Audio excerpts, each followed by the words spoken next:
My name's Renée Mollan-Masters, and I have a really crazy statistic for you. At Johns Hopkins University, they discovered that 90% of the 80-year-olds are surviving the virus. Isn't that incredible news? But that's not what I want to talk about. I want to talk about Eunice KennedyShriver. She was the sister of President Kennedy, and she created Special Olympics. And one of the things that she did with Special Olympics is that she focuses on solution instead of the problem. And that's what she taught me, is that idea. And what she did, because she focused on solutions instead of the problems, that in 10 years, she was able to change the cultures of 100 countries. And I have a story about that. I was in Belize on a vacation, and the tour guide said to me, he said, you know, we used to put a black mark over people's front door when they had a child with intellectual disabilities.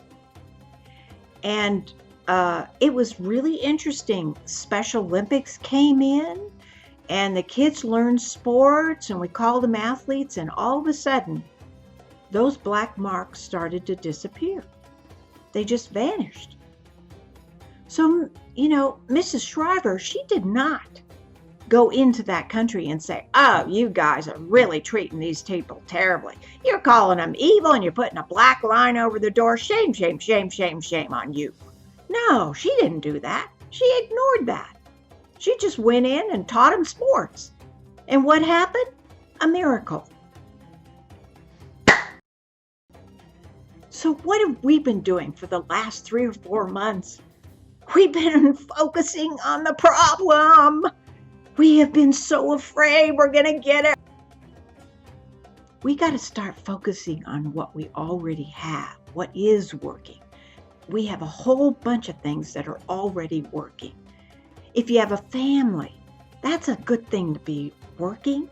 If you have running water or a toilet that flushes or a refrigerator that's full of food or a phone that works, we have so much that's already working. And if we can just start focusing on what is working, we can change what is happening here. And so I'm asking you, would you be willing to help me with this? Because it's going to take both of us, all of us working together to get this to happen. In the morning, before you have your cup of coffee, I want you to sit down and just start looking at what is already working. You got a body that breathes. You got a good night's sleep. Your refrigerator is full of food. You got coffee waiting for you. You can go outside and get a breath of fresh air.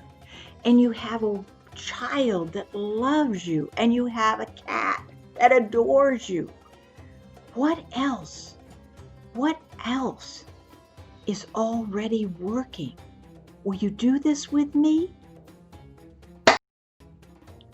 Wouldn't it be amazing that if tomorrow night on the nightly news, one of the reporters gets on and says, you know what?